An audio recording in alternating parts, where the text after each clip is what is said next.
அஸ்ஸலாமு அலைக்கும். தினமணி பத்திரிகையில் வெளிவந்திருக்கும் செய்தி. ரயில் சிறைப்பிடிப்பு, 20 இராணுவ வீரர்கள் சுட்டுக்கொலை, 400 பயணிகளின் கதி என்ன?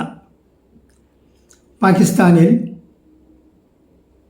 ஜாஃபர் ரயில் சிறை பிடிக்கப்பட்ட நிலையில் 20 இராணுவ வீரர்கள் சுட்டுக் கொல்லப்பட்டதாகவும் ரயிலில் இருந்த 400க்கும் மேற்பட்ட பயணிகளை பிணை கைதிகளாக பிடித்து வைத்துள்ள சம்பவம் பரபரப்பை ஏற்படுத்தியிருக்கிறது. பாகிஸ்தானின் தென்மேற்கு பகுதியில் சென்ற ஜாஃபர் ரயில் மீது தாக்குதல் நடத்திய பலோச் பயங்கரவாத அமைப்பு அதனை சிறைப்பிடித்து அதிலிருந்து 400க்கும் மேற்பட்ட பயணிகளை பிணை கைதிகளாக பிடித்து வைத்துள்ளனர். பலூச்சிஸ்தான் மாகாணம் குவெட்டாவிலிருந்து பெஷாவர் நோக்கி 400க்கும் மேற்பட்ட பயணிகளுடன் சென்று கொண்டிருந்த ரயில் மீது பலோச் பயங்கரவாதிகள் தாக்குதல் நடத்தியுள்ளனர். இதில் ரயில் ஓட்டுநர் காயமடைந்தார். இந்த பகுதியில் 17 சுரங்கப்பாதைகள் உள்ளன.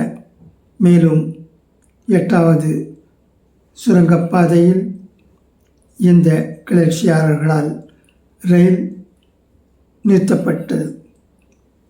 சுரங்க பாதைக்குள் ரயில்களின் வேகம் பெரும்பாலும் மெதுவாக இருக்கும் என்பதை கணித்து கிளர்ச்சியாளர்கள் ரயிலை நிறுத்தியுள்ளனர்.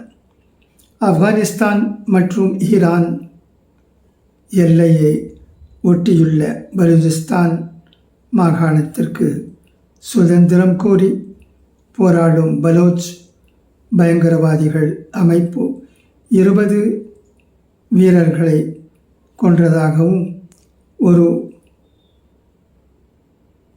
ட்ரோனை சுட்டு வீழ்த்தப்பட்டுள்ளதாகவும் செய்திகள் வெளியாகியிருக்கின்றன.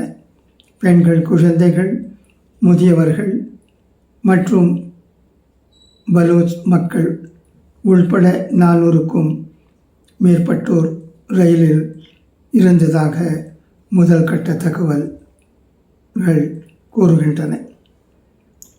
ரயிலை தடம் புரளச் செய்து அதன் கட்டுப்பாட்டை கைப்பற்றியதாக பலோச் பயங்கரவாதிகள் அமைப்பு தெரிவித்துள்ளது.